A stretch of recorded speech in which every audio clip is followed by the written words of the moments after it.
Hello, everybody, and welcome to our channel. I'm Mark. And I'm Rob. And today we're going to talk about whether or not Coach Teresa Weatherspoon should be fired from the Chicago Sky.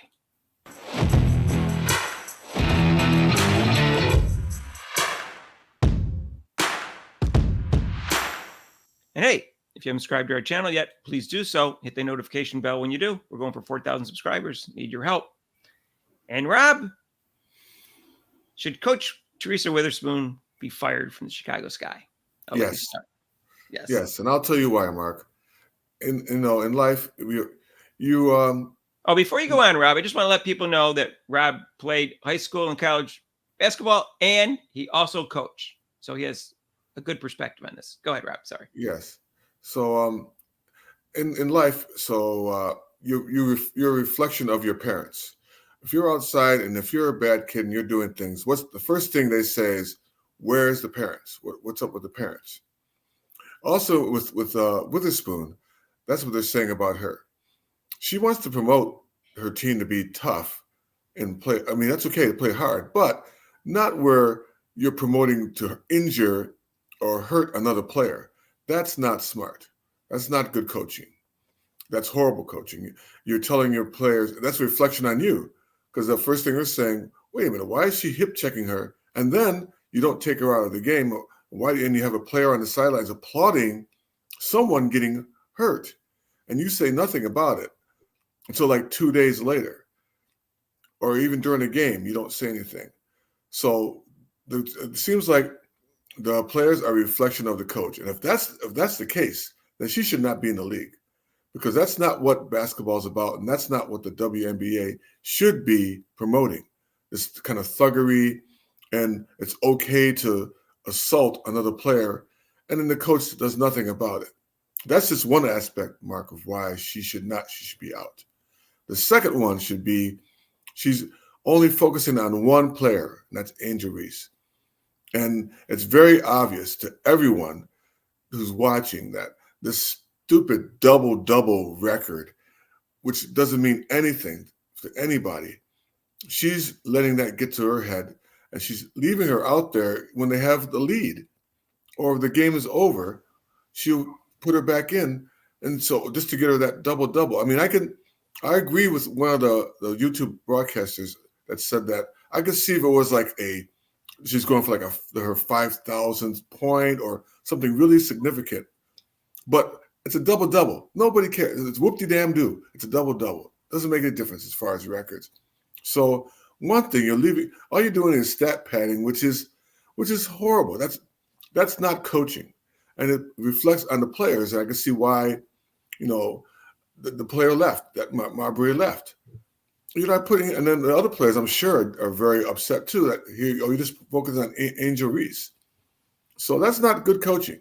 That's horrible coaching, and you should be out of the league. I think the WNBA and Teresa Weatherspoon and Angel Reese and the overly woke media have turned the double-double into the most meaningless stat in basketball, Rob. And it's almost like I don't even respect the stat anymore because of the way they've used it. But we'll get to that in another video. First of all, I agree with everything you said, like maybe 1,000%. And let's go back to what happened initially. Well, first, I understand that she wants her team to play physical and stuff like that, but there's a question between physical and dirty and overly physical. Physicality is a big name or big word in this league, and I think it's too physical. Mm-hmm. And so I disagree with how she's coaching it, because I think she's trying to coach them to be too physical. I think they need to clean up the physicality. Of course, that's on the refs. That's another story.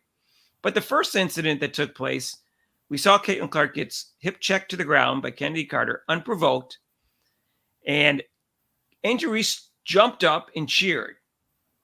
The coach did nothing. She didn't even try to hold her back, didn't tell her to sit down. Okay, then Kennedy Carter comes to the sideline. We don't see her being chewed out by the coach. And then she doesn't get pulled from the game. Angel Reese doesn't get pulled from the game.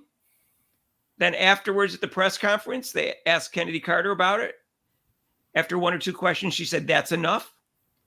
Like she didn't want to talk about it. Yes. And then Witherspoon had a chance to talk at the post-game press conference and said nothing. She didn't say something like, that's not what we're about. I told her that's not basketball. nothing that she should have said. Later, she gives a fake apology, which I maintain was either written by someone in marketing or a lawyer that she didn't mean.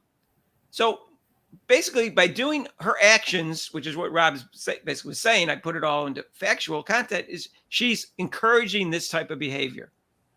Okay. Right. Now, and also, Kate, in that particular game, Angel Reese elbowed Caitlin Clark to the ground. And the next game, she goes for a block and hits her in the head. Coach didn't say anything about those plays either.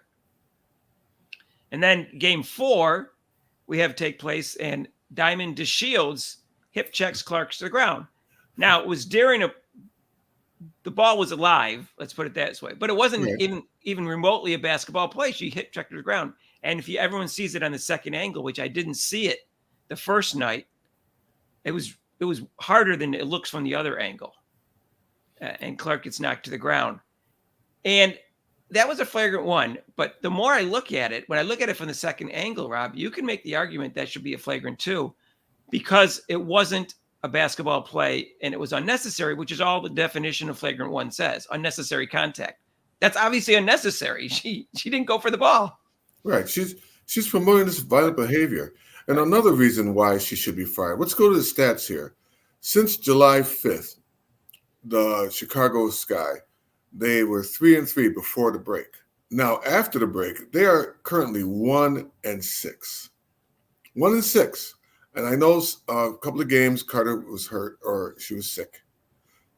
But still, that just goes to show. And in those games, the Sky were not even in contention of winning the game. Yet she promoted and pushed Reese out there in the last second. And they had a nerve.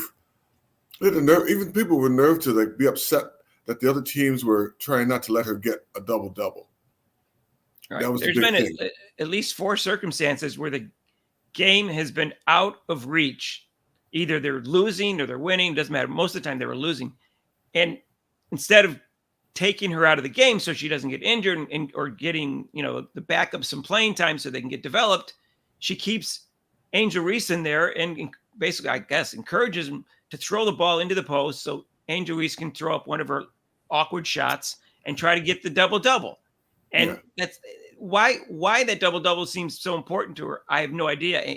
Obviously, Teresa Weatherspoon is promoting Angel Reese for Rookie of the Year. It's not going to work, of course, but that's the only reason I can think of her doing that, to keep the streak going, or they have the record number of double-doubles and all that kind of lousy stuff. Which is horrible because what does that mean for the other players? Like, I guess I'm nothing. She just want to put emphasis on me. Just wants to have Angel Reese do this thing. What about me trying to improve my game or trying to make the team win? The whole object of coaching is try to win the game, right? Not worry about some stats. Yeah, and so did she learn her lesson from the Kennedy Carter hip check after Diamond DeShields hip check Caitlin Clark? No, did she say anything after the game? Did she sit her down? Did she criticize her after the post-game press conference? No. It was almost like she was targeted, and she was happy with the fact that Caitlin Clark was targeted again. I'm a little concerned, Rob, about Caitlin Clark in the playoffs, where physicality generally in the NBA goes up. And I'm sure it probably does in the WNBA, and it's already more physical in the NBA in the first place. I'm a little concerned that they're going to try to take Caitlin Clark out because they're scared that the team's going to beat them. I've played and I've coached games, Mark, where I've had coaches like that intentionally try to hurt my player. And I told the refs to their faces, like, if you're not going to call this, I'm pulling my team off the court. I'm not going to allow my players to be hurt like that. Either you make the calls or I'm pulling my team off the court. Because that's not necessary. Especially like if they had the big lead, that maybe the team would be frustrated. And the players the coach wouldn't say something to the player if they went after one of mine and intentionally did it. There was no like, oh, hey, taking them out of the game or reprimanding them. So I'm like, oh, no, I'm not going to deal with that. I'll pull my team off the court before I let them injure my players on purpose. I don't blame you, Rob. And I wish they could have done that in the NBA when the Pistons were playing the Chicago Bulls. Because, Chuck Daly became the coach of the dream team. And everybody said, oh, he can handle egos well and blah, blah, blah. He's a great. And I said, he would not be my first choice. I said, I don't even like him as a coach. All the violent thuggery by his team. In fact, he encouraged it. Otherwise, It wouldn't be taking place. Right. So like I said, he I'm not saying he should have been fired from the Pistons necessarily, but he started that downhill trend in the NBA with too much physicality and thuggery, and Bill Laimbeer basically assaulting people as they drove to the basket. And that's why the flagrant 1 and the flagrant 2 exist right now, in case you don't know the history of basketball. It's because of the Pistons and what they tried to do to Michael Jordan and other players. But I mean, she should stick to coaching. If she's this wonderful coach, I saw the preview before the game, and I almost wanted to be nice, regurgitate when I saw that, and the players were talking about it. I'm like, are you kidding me? Really? They're promoting this. She's not even trying to coach them. If she was, she would be coaching them to play hard. Yeah, you can play hard, and she was a tough player, good guard. And she played hard, but reflect on how the coach is. By you allowing this kind of thuggery and abusive type of play, that reflects back on you as a coach. Like I said, they're saying, well, geez, the coach must be telling her to do this, which she probably is, which is sad. And she shouldn't be in the league. All right. And where's the GM and the ownership on this?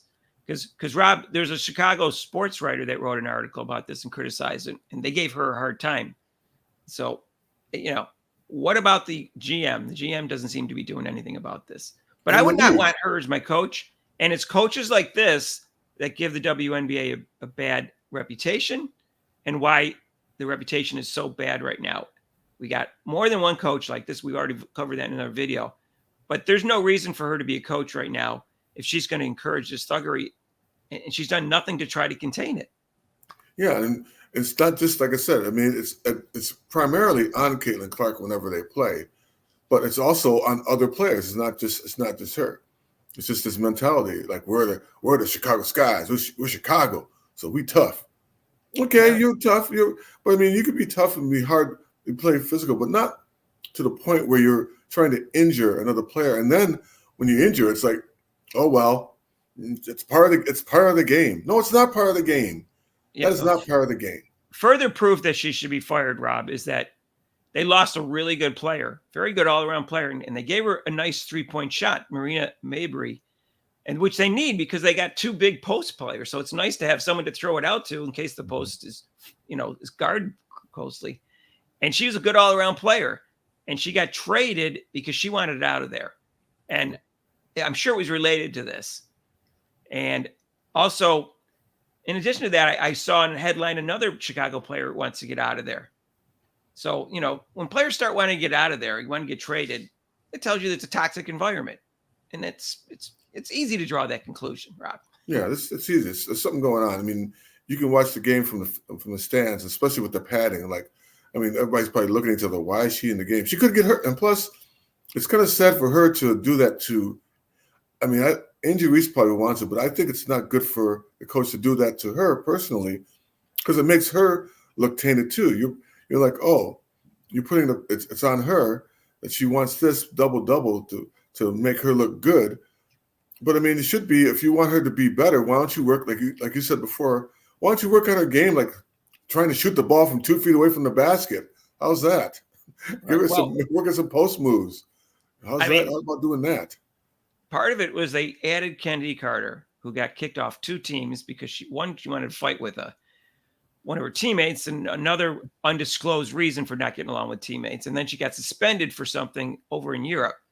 So she added them because she wanted a tough player and a talented player. And I think that was the beginning of the problem. And then in addition to that, Rob, I'll give her Kennedy Carter some props, though. When Angel Reese wanted the ball in the post and the clock was winding down, she wouldn't throw it to her. It was Marina Mabrey did. So that was kind of interesting. Threw it to the post. So she didn't want any part of that. So that tells me that Kennedy Carter does not like the fact that they're stat padding with Angel Reese. So that's a chemistry problem right there.